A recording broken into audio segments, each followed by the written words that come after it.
Did you know? On December 18th, 1994, a woman was abducted near her home in South Africa. By the end of the night, she had been raped, stabbed more than 30 times, but somehow, she managed to survive. This is the story of Alison Botha.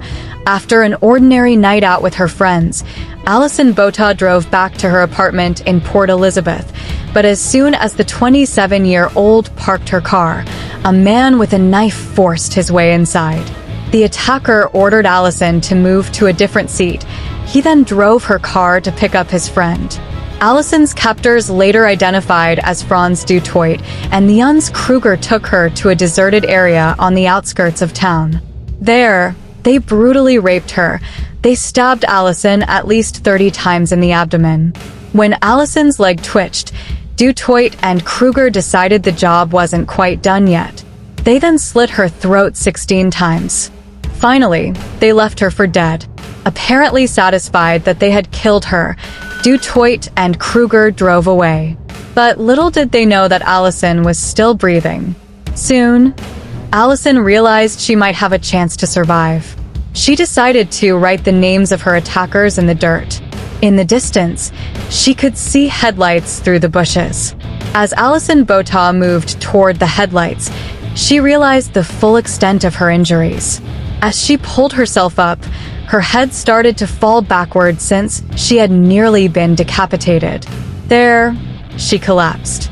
Even in her disoriented state, she knew this was the best position to attract the attention of a motorist. Fortunately, a young veterinary student named Tyan Eilert, who was visiting Port Elizabeth on vacation from Johannesburg, saw Alison Botha lying in the middle of the road and stopped. He used his veterinary training to tuck Botha's exposed thyroid back inside her body. Then, Tyan called emergency services for help. Alison Botha was rushed to the hospital, where the doctors fought to save her life.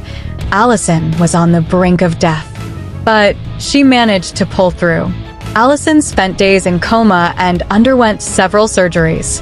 Her road to recovery was long and difficult, and she also remembered everything about her attackers.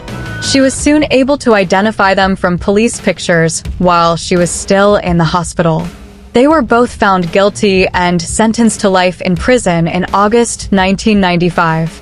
Allison's bravery during the trial helped put them behind bars, but after serving 28 years, both were granted parole in July 2023 and placed under supervision. After the attack, Allison struggled with depression and anxiety, but she didn't give up. She started speaking publicly about her experience to help others. Today, Allison is a successful motivational speaker. She travels the world sharing her story and inspiring others to overcome their struggles. She has written a book about her experience and has received many awards for her courage. Thanks for watching. Please like, share, and subscribe for more entertaining fiction and non-fiction stories.